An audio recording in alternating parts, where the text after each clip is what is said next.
നമസ്കാരം, ഉച്ചവാർത്തയിലേക്ക് സ്വാഗതം. ആദ്യം നോക്കാം പ്രധാന വാർത്തകൾ. PM ശ്രീയിൽ തർക്കം തീരുന്നു. CPIയുടെ ഉപാധി അംഗീകരിച്ച് കേന്ദ്രത്തിന് കത്തയക്കാൻ CPM-ൽ ധാരണ. സമവായത്തിന് CPI മന്ത്രിസഭായോഗത്തിൽ പങ്കെടുക്കും. AKG സെന്ററിൽ അനുരഞ്ജന ചർച്ച. ഞായറാഴ്ച ഇടത് മുന്നണി യോഗം.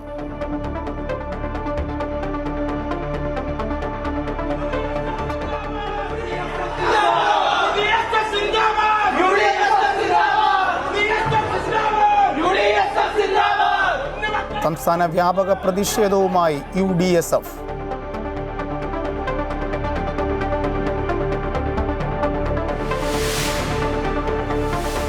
കല്ലൂർ സ്റ്റേഡിയം വിവാദം രാഷ്ട്രീയമായി നേരിടാൻ ഉറച്ച് CPM. കോൺഗ്രസ് രാഷ്ട്രീയ മുതലെടുപ്പിന് ശ്രമിക്കുന്നു എന്നും സ്റ്റേഡിയം കൈമാറ്റത്തിൽ GCDAയ്ക്ക് തെറ്റുപറ്റിയിട്ടില്ലെന്നും ചെയർമാൻ K. ചന്ദ്രൻപിള്ള. GCDA ആസ്ഥാനത്ത് പ്രതിഷേധവുമായി യുവമോർച്ച.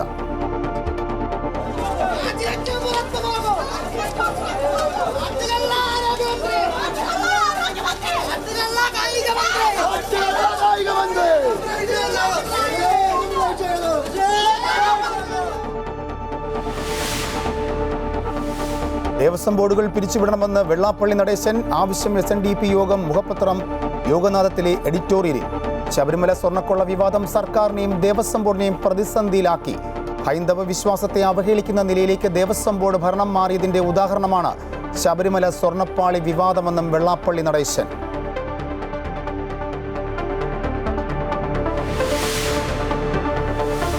പേരാമ്പ്ര സംഘർഷത്തിൽ ഷാഫി പറമ്പിൽ MP-ക്കെതിരെ നിയമ നടപടിക്ക് അനുമതി തേടി Vadakara control room inspector Abhilash David. MP അപകീർത്തികരമായ പരാമർശങ്ങൾ നടത്തിയെന്ന ആരോപണം.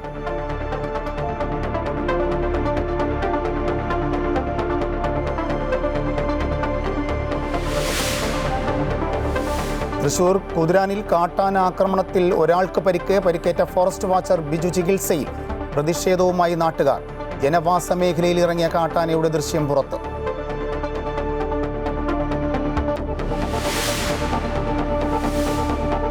ഇന്ത്യ ഓസ്ട്രേലിയ 2020 പരമ്പരയ്ക്ക് ഇന്ന് തുടക്കം. മത്സരം ഓസ്ട്രേലിയയിൽ ഉച്ചയ്ക്ക് 1:45 മുതൽ. ഏകദിന പരമ്പര നഷ്ടമായതിന്റെ കണക്ക് തീർക്കാൻ ഇന്ത്യ. വനിതാ ഏകദിന ലോകകപ്പിൽ സെമി ഫൈനൽ പോരാട്ടങ്ങൾക്ക് ഇന്ന് തുടക്കം. ഇംഗ്ലണ്ട് ദക്ഷിണാഫ്രിക്ക മത്സരം ഉച്ച കഴിഞ്ഞ്.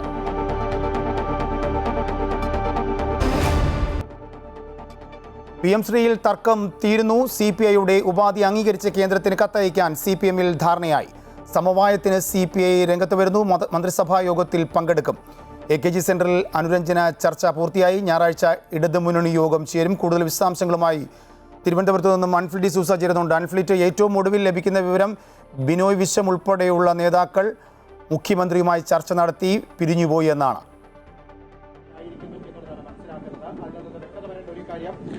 തീർച്ചയായും അനുരഞ്ജന ചർച്ചയൊക്കെ കഴിഞ്ഞിരിക്കുന്നു. CPI നേതാക്കൾ മടങ്ങിയിരിക്കുന്നു. അതായത് ഇത്രയും നാൾ എന്താണോ ഇത്രയും ദിവസമൊക്കെ പ്രതീക്ഷിച്ചിരുന്നത്, അല്ലെങ്കിൽ ഏറ്റവും ഉദ്യോഗജനകമായ നിമിഷങ്ങളും മണിക്കൂറുകളൊക്കെ കടന്നു. ഏറ്റവും കൂടുതൽ ഈ സമവായത്തിലെത്തിയിരിക്കുന്നു. അതായത് വലിയ രീതിയിൽ ഒരു പൊട്ടിത്തെറിയോ ഒന്നും തന്നെ ഉണ്ടായില്ല. അനുരഞ്ജനമായിരിക്കുന്നു CPIയും CPM. ഈ അനുരഞ്ജനത്തിലേക്ക് നയിച്ചത് CPIയുടെ കടുത്ത നടപടിയും കടുത്ത നിലപാടും തന്നെയാണ്. ആ നിലപാടിന് മുന്നിൽ CPM മുട്ടുമടക്കിയിരിക്കുന്നു. PM ശ്രീയിൽ നിന്ന് പിന്മാറാൻ CPM തീരുമാനിച്ചിരിക്കുന്നു.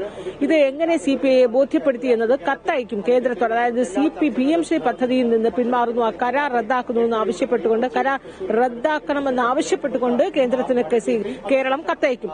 ഈ കത്തിന്റെ പകർപ്പ് MA baby, CPM general secretary MA baby ഇത് D രാജയ്ക്ക് അയച്ചു. D രാജയ്ക്ക് ഈ കത്തിന്റെ പകർപ്പ് അയച്ചു കൊടുത്തിട്ടുണ്ട്.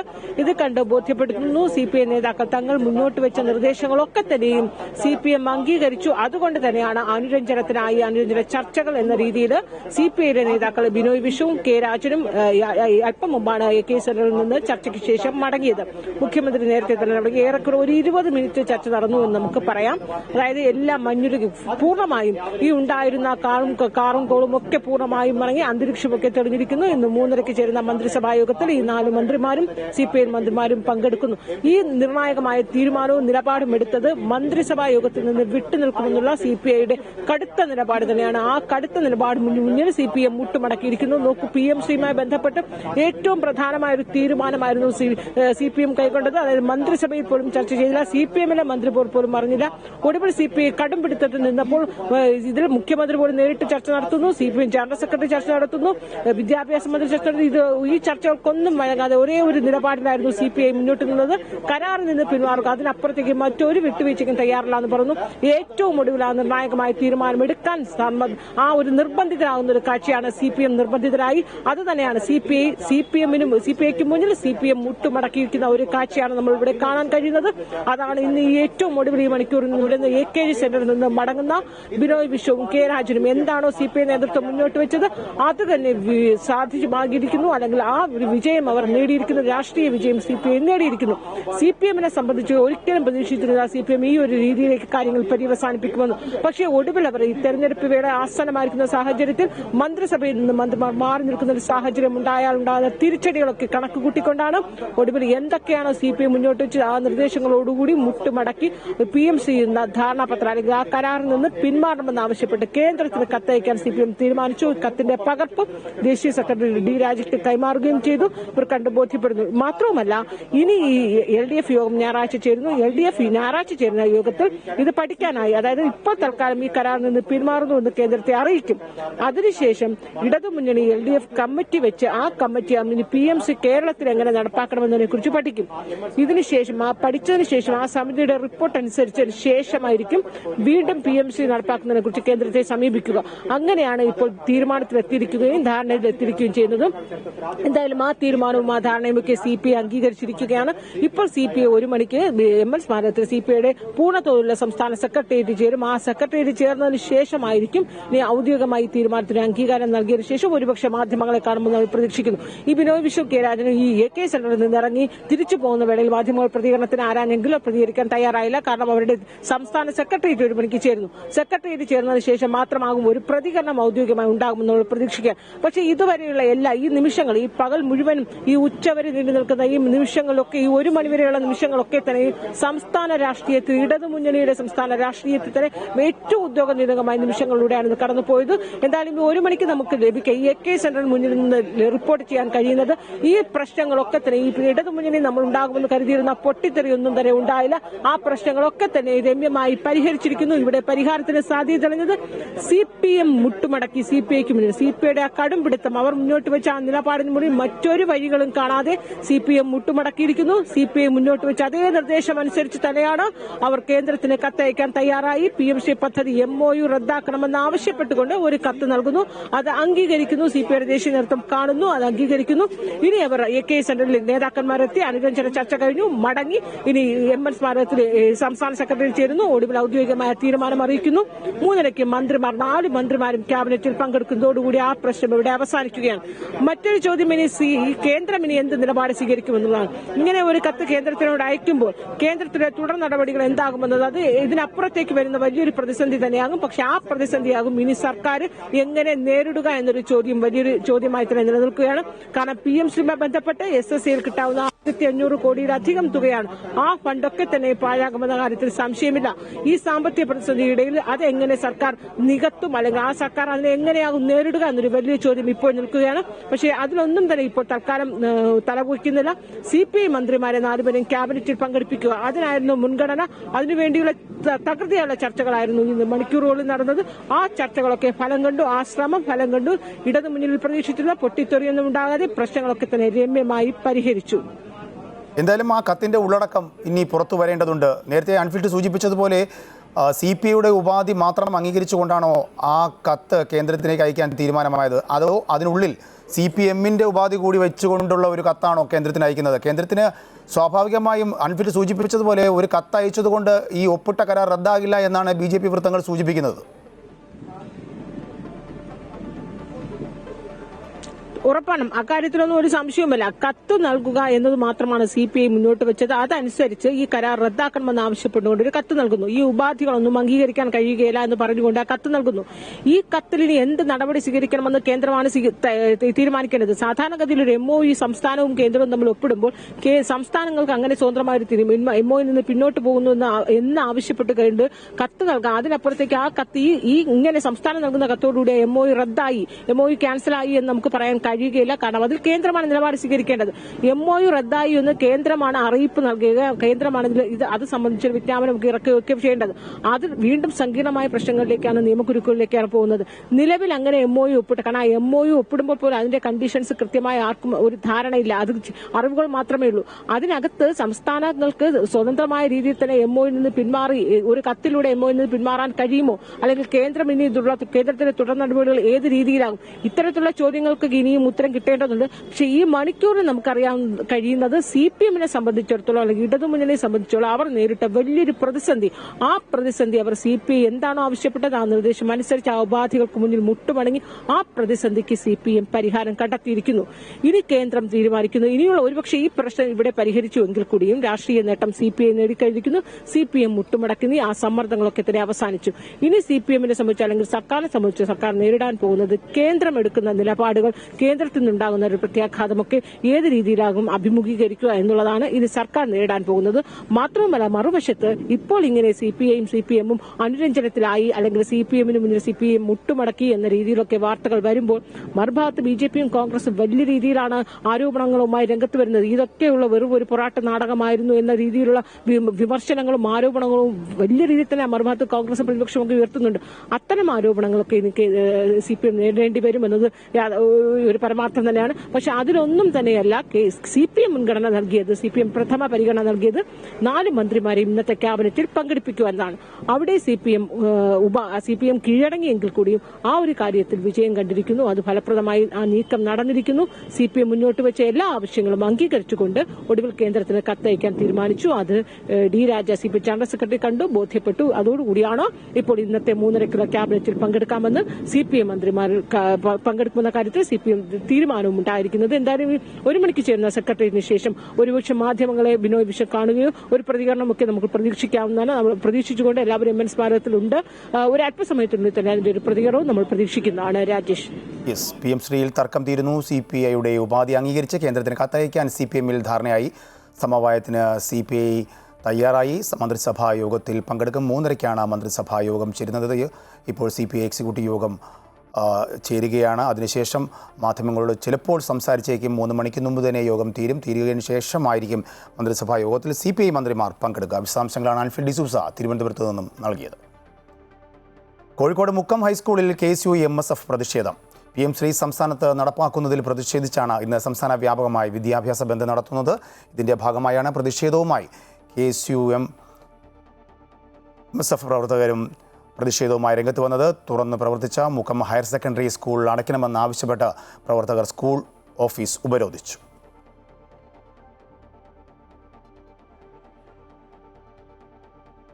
PM ശ്രീ പദ്ധതി കേരളത്തിൽ നടപ്പാക്കിയില്ല എങ്കിൽ ABVP ശക്തമായ സമരപരിപാടികൾ സംഘടിപ്പിക്കുമെന്ന് ഈശ്വരപ്രസാദ് വ്യക്തമാക്കുന്നു. PM ശ്രീ പദ്ധതി റദ്ദാക്കാൻ കേന്ദ്രത്തിന് മാത്രമാണ് സാധിക്കുക. ഒപ്പിട്ട പദ്ധതിയിൽ സംസ്ഥാനത്തിന് ഒന്നും ചെയ്യാനാകില്ല. പദ്ധതിയെ കൃത്യമായി പഠിച്ചു എന്നാണ് വിദ്യാഭ്യാസ മന്ത്രി മുമ്പ് പറഞ്ഞത്. CPI-യെ സംരക്ഷിക്കാൻ കണ്ണിൽ പൊടിയിടുന്ന നടപടിയാണ് CPM ഇപ്പോൾ നടത്തുന്നതെന്നും അദ്ദേഹം ആരോപിച്ചു. വരുന്ന സമയത്ത് CPI-യെ സംരക്ഷിക്കാൻ വേണ്ടിയിട്ടാണ് CPI-എം ഈ നിലപാട് സ്വീകരിക്കുന്നത്. നമുക്കറിയാം, ഈ പദ്ധതി റദ്ദാക്കണമെങ്കിൽ അത് കേന്ദ്ര സർക്കാരിനെ കഴിയുള്ളൂ. MOU ഒപ്പിട്ടതിന് ശേഷം അത് റദ്ദാക്കണമെങ്കിൽ കേന്ദ്ര സർക്കാരിന് മാത്രമാണ് സാധിക്കുക. പിന്നെ ഒരുമിച്ച് ഇപ്പോൾ സംസ്ഥാന സർക്കാരും കേന്ദ്ര സർക്കാരും കൂടി ആലോചിച്ചുകൊണ്ട് വേണമെങ്കിൽ ഈ പദ്ധതി ഒഴിവാക്കാൻ വേണ്ടി സാധിക്കും. അല്ലാത്ത പക്ഷം ഇത് റദ്ദാക്കാൻ വേണ്ടിയിട്ട് കേന്ദ്ര സർക്കാരിന് മാത്രമേ സാധിക്കുള്ളൂ. മാത്രമല്ല, എനിക്ക് ചിന്തിക്കാൻ പോലും കഴിയുന്നില്ല എങ്ങനെയാണ് പൊതുവിദ്യാഭ്യാസ മന്ത്രി NEP ഞാൻ പഠിച്ചു, ഞാൻ കൃത്യമായി മനസ്സിലാക്കി, ഒരു കുഴപ്പവുമില്ല എന്ന് പറഞ്ഞിട്ടുള്ള പൊതുവിദ്യാഭ്യാസ മന്ത്രി ഒപ്പിട്ട സമയത്ത് അതിനെ കൃത്യമായിട്ട് അതിനെ വിവരിക്കുകയൊക്കെ വിദ്യാഭ്യാസ മന്ത്രി ചെയ്തിട്ടുണ്ട്. കല്ലൂർ സ്റ്റേഡിയം വിവാദം രാഷ്ട്രീയമായി നേരിടാൻ CPM. സ്റ്റേഡിയം കൈമാറ്റത്തിൽ വീഴ്ച പറ്റിയിട്ടില്ല എന്ന് GCDA ചെയർമാൻ K. ചന്ദ്രൻപിള്ള വ്യക്തമാക്കി. GCDA ഓഫീസിൽ എക്സിക്യൂട്ടീവ് മീറ്റിംഗ് തുടരുകയാണ്. അതേസമയം GCDAയിലേക്ക് യുവമോർച്ച പ്രതിഷേധ മാർച്ച് നടത്തി.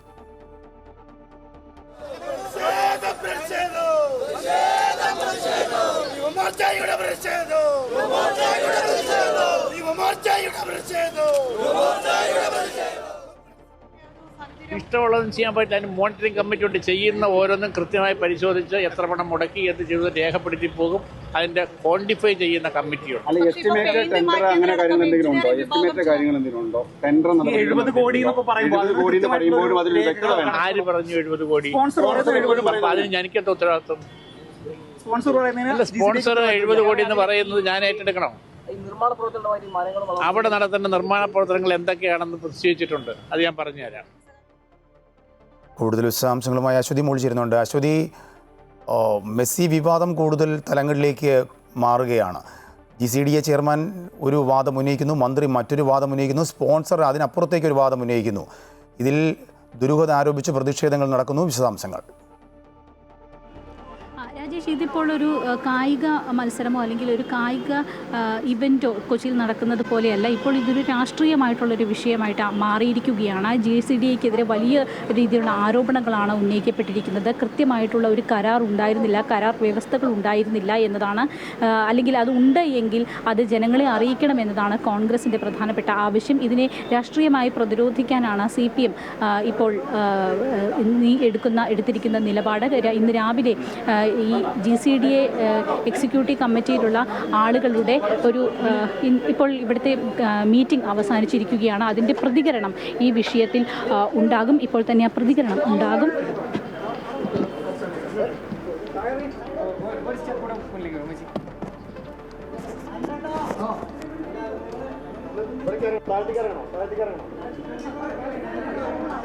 മൈക്ക് എല്ലാവരും ഒന്ന് താഴേക്ക് വെച്ചാൽ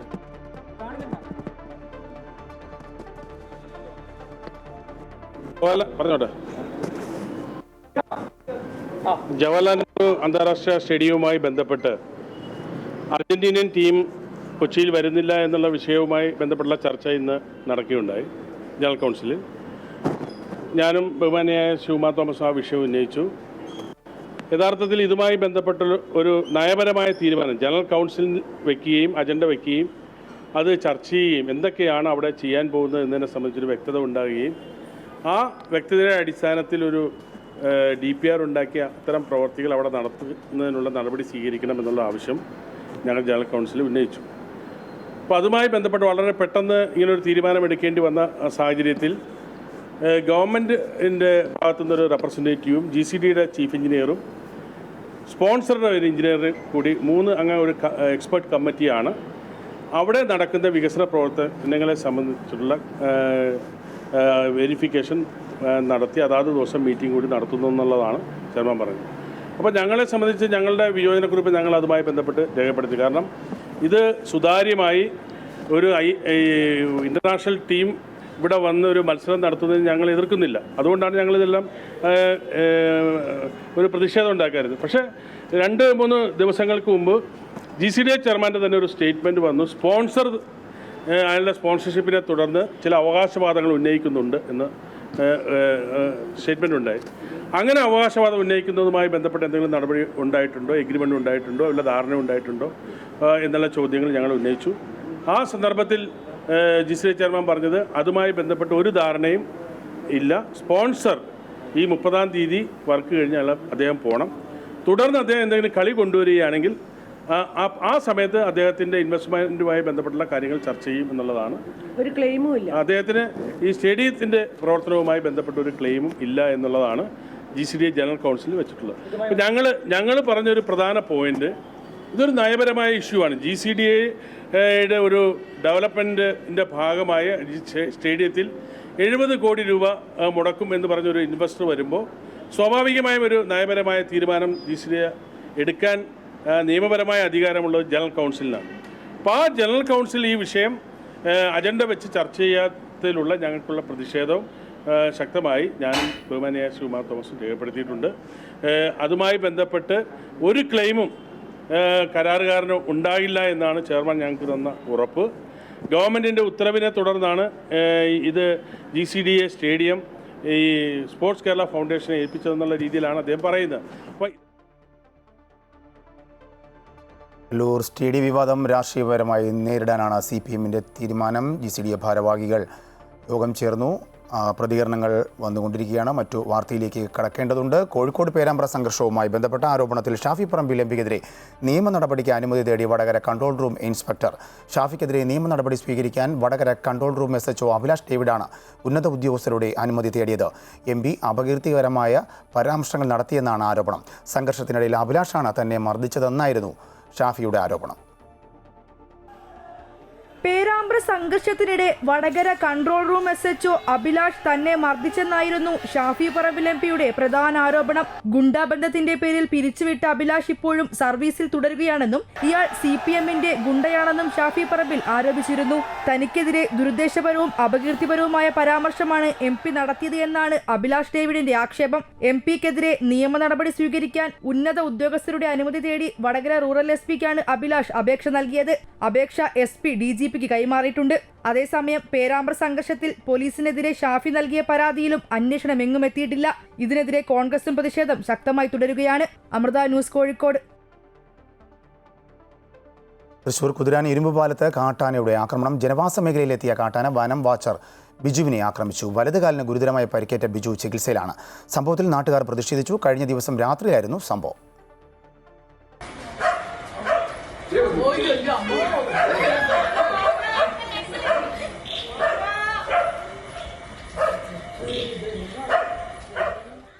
പാണഞ്ചേരി ഗ്രാമപഞ്ചായത്തിലെ കുതിരാൻ ഇരുമ്പുപാലത്ത് ജനവാസ മേഖലയിലാണ് കാട്ടാന ഇറങ്ങിയത്. കുതിരാൻ ക്ഷേത്രത്തിന് പരിസരത്തു നിന്നും റോഡിലൂടെ വന്ന ആന ഇരുമ്പുപാലം കഴിഞ്ഞതിനു ശേഷം ചാക്കോള തരിശു പ്രദേശത്തുകൂടിയാണ് ജനവാസ മേഖലയിലെത്തിയത്. നാട്ടുകാരും വാച്ചർമാരും ചേർന്ന് ആനയെ ഓടിക്കാൻ ശ്രമിക്കുന്നതിനിടെയാണ് വനം വാച്ചർ ബിജുവിനെ ആന ആക്രമിച്ചത്. ആനയുടെ മുന്നിൽപ്പെട്ട ബിജുവിനെ ആന തട്ടിയിടുകയും കുത്തി പരിക്കേൽപ്പിക്കാൻ ശ്രമിക്കുകയും ചെയ്തു. ആക്രമണത്തിൽ ബിജുവിന്റെ വലതുകാൽ ഒടിഞ്ഞു. നിലവിൽ ഇയാൾ മെഡിക്കൽ കോളേജിൽ ചികിത്സയിലാണ്. സംഭവത്തിൽ പ്രദേശത്ത് പ്രതിഷേധം ശക്തമാണ്. സന്ധ്യാകുമ്പോൾ വീട്ടിൽ നിന്ന് ഇറങ്ങി ആന വന്നെന്നും പറഞ്ഞ് പോന്നിട്ട് രാത്രി 12 മണിയായിട്ടും ആളില്ല. പിന്നീട് സംഭവമെല്ലാം കഴിഞ്ഞപ്പം വിളിച്ചു പറഞ്ഞു ഞാൻ ആശുപത്രിയിൽ പോകും. അപ്പോൾ എന്താണെന്ന് ചോദിച്ചപ്പോൾ പറഞ്ഞു പിന്നെ ഒന്ന് വീണു എന്ന് മാത്രമേ പറഞ്ഞുള്ളൂ. ബാക്കി കാര്യങ്ങളൊന്നും പറഞ്ഞില്ല. പിന്നെ നേരം വെളുത്തപ്പോഴാണ് ബാക്കി കാര്യങ്ങളൊക്കെ അറിയുന്നത്. ഫോറസ്റ്റുകാരുടെ അനാസ്ഥയാണത്. ഫോറസ്റ്റുകാർ ആന നാട്ടിലിറങ്ങുമ്പോൾ ഗുണ്ട് പൊട്ടിച്ച് അങ്ങോട്ട് വരട്ടും. ഈ ചുറ്റും ഫെൻസിങ് ഉള്ള കാരണം ആനയ്ക്ക് ഉള്ളിൽ കയറി പോകാൻ പറ്റണില്ല. അപ്പോൾ ശാസ്ത്രീയമായിട്ട് ഇതിനെ ആനേനെ ഓടിച്ച് കാട്ടി കയറ്റിയിട്ട് ഇതിന് ഫെൻസിങ് ഇടണം. ആനേനെ ഇങ്ങോട്ട് പുറത്തു വരാൻ പറ്റാത്ത രീതിയിൽ. സംഭവത്തിൽ വനം വകുപ്പിനെതിരെ രൂക്ഷ വിമർശനമാണ് ഉയരുന്നത്. ജനവാസ മേഖലയിൽ ആനയെത്തുന്നത് തടയാൻ ശാശ്വത പരിഹാരം വേണമെന്നാണ് നാട്ടുകാരുടെ ആവശ്യം. അമൃത ന്യൂസ്, തൃശൂർ.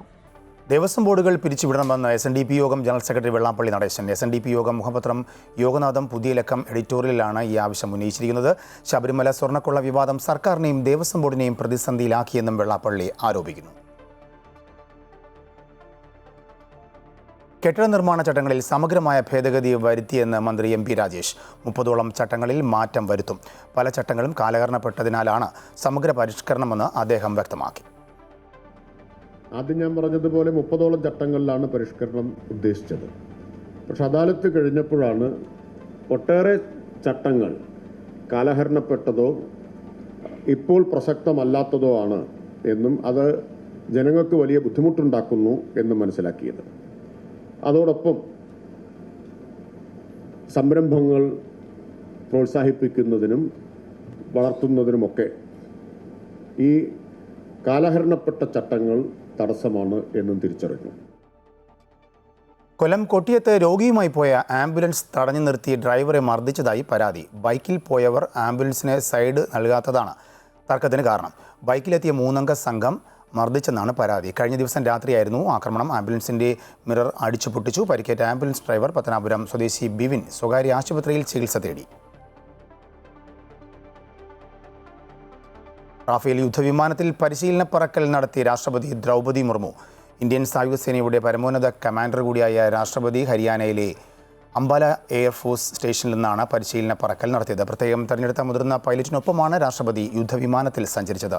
ഇത് 2ാം തവണയാണ് രാഷ്ട്രപതി ദ്രൗപദി മുർമു യുദ്ധവിമാനത്തിൽ സഞ്ചരിക്കുന്നത്. നേരത്തെ സുഖോയ് 30 വിമാനത്തിലും രാഷ്ട്രപതി സഞ്ചരിച്ചിരുന്നു. 2023 ഏപ്രിൽ 8-നായിരുന്നു സുഖോയ് യുദ്ധവിമാനത്തിൽ പറന്നത്. പോർവിമാനത്തിൽ പറക്കുന്ന 3ാമത്തെ ഇന്ത്യൻ പ്രസിഡന്റും 2ാമത്തെ വനിതാ പ്രസിഡന്റുമാണ് ദ്രൗപദി മുർമു.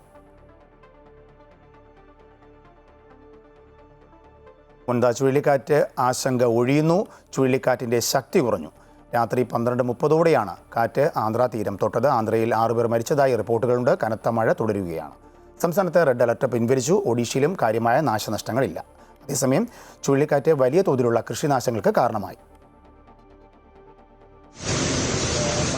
മണിക്കൂറിൽ 100 കിലോമീറ്റർ വേഗതയിലാണ് ചുഴലിക്കാറ്റ് ആന്ധ്രാ തീരം തൊട്ടത്. ശക്തമായ കാറ്റിൽ മരങ്ങൾ കടപുഴകി വീണും വൈദ്യുതാഘാതം മൂലവുമാണ് മരണങ്ങൾ സംഭവിച്ചത്. ആന്ധ്രാപ്രദേശിന്റെ തീരപ്രദേശം, റായൽസീമ, തെലങ്കാന, തെക്കൻ ഛത്തീസ്ഗഡ്, ഒഡീഷ എന്നിവിടങ്ങളിൽ കനത്ത മഴയാണ് പെയ്യുന്നത്. ആന്ധ്രയിലെ 17 ജില്ലകളിൽ നിന്ന് 10,000-കണക്കിന് ആളുകളെ നേരത്തെ തന്നെ സുരക്ഷിത കേന്ദ്രങ്ങളിലേക്ക് മാറ്റിയിരുന്നു. റെയിൽ, റോഡ്, വ്യോമഗതാഗതങ്ങളെയും മൊന്ത ചുഴലിക്കാറ്റ് ബാധിച്ചു. വിശാഖപട്ടണത്തും വിജയവാഡയിലും എയർ ഇന്ത്യയും ഇൻഡിഗോയും വിമാന സർവീസുകൾ നിർത്തി. വിശാഖപട്ടണം വഴിയുള്ള ട്രെയിൻ സർവീസുകൾ റെയിൽവേയും റദ്ദാക്കി. ദുരിതബാധിതർക്ക് ആവശ്യമായ സഹായം നൽകാൻ മുഖ്യമന്ത്രി എൻ ചന്ദ്രബാബു നായിഡു MLA-മാർക്കും MP-മാർക്കും നിർദ്ദേശം നൽകിയിട്ടുണ്ട്. ആന്ധ്ര, ഒഡീഷ തീരങ്ങളിൽ കടലാക്രമണവും രൂക്ഷമായി. ഒഡീഷയിലെ തെക്കൻ ജില്ലകളിൽ ആളുകളെ മാറ്റിപ്പാർപ്പിച്ചിട്ടുണ്ട്. ബംഗാളിലും ചുഴലിക്കാറ്റിന്റെ ഭാഗമായി കനത്ത മഴ പെയ്യുകയാണ്. ചുഴലിക്കാറ്റിന്റെ പ്രഭാവത്തിൽ ചെന്നൈ ഉൾപ്പെടെയുള്ള പ്രദേശങ്ങളിലും മഴ ശക്തമായിട്ടുണ്ട്. News desk, Amrita news. കായിക വാർത്തകൾ നോക്കാം. ഇന്ത്യ-ഓസ്ട്രേലിയ T20 പരമ്പരയ്ക്ക് ഇന്ന് ഓസ്ട്രേലിയയിൽ തുടക്കമാകുന്നു. സൂര്യകുമാർ യാദവ് നയിക്കുന്ന ടീമിന്റെ വൈസ് ക്യാപ്റ്റൻ ശുഭ്മാൻ ഗില്ലാണ്. 5 മത്സരങ്ങളാണ് പരമ്പരയിലുള്ളത്. മലയാളി താരം സഞ്ജു സാംസൺ വിക്കറ്റ് കീപ്പറാവും. വനിതാ ഏകദിന ലോകകപ്പിൽ സെമി ഫൈനൽ പോരാട്ടങ്ങൾക്ക് ഇന്ന് തുടക്കം. ഗുവാഹത്തി ബിർസപാര ക്രിക്കറ്റ് സ്റ്റേഡിയത്തിൽ ഇംഗ്ലണ്ടും ദക്ഷിണാഫ്രിക്കയും ഇന്ന് ഉച്ചകഴിഞ്ഞ് ഏറ്റുമുട്ടും. ആതിഥേയരായ ഇന്ത്യ നാളെ നവി മുംബൈയിലെ DY പാട്ടീൽ സ്റ്റേഡിയത്തിൽ നിലവിലെ ചാമ്പ്യന്മാരായ ഓസ്ട്രേലിയയെ നേരിടും. ടൂർണമെന്റിൽ തോൽക്കാതെ 13 പോയിന്റോടെ ഒന്നാമതുള്ള ഓസ്ട്രേലിയ ഇന്ത്യക്ക് കനത്ത വെല്ലുവിളിയാകും. 7 കളിയിൽ 7 പോയിന്റ് മാത്രം നേടി 4ാം സ്ഥാനക്കാരായാണ് ഇന്ത്യ കയറിയത്. സെമി വിജയികൾ തമ്മിൽ നവംബർ 2-ന് നവി മുംബൈയിൽ ഫൈനലിനിറങ്ങും. ഇതോടുകൂടി ഈ വാർത്താ ബുള്ളറ്റിൻ പൂർണ്ണമാകുന്നു. കൂടുതൽ വാർത്തയ്ക്കായി അമൃത ന്യൂസ് യൂട്യൂബ് കാണുക.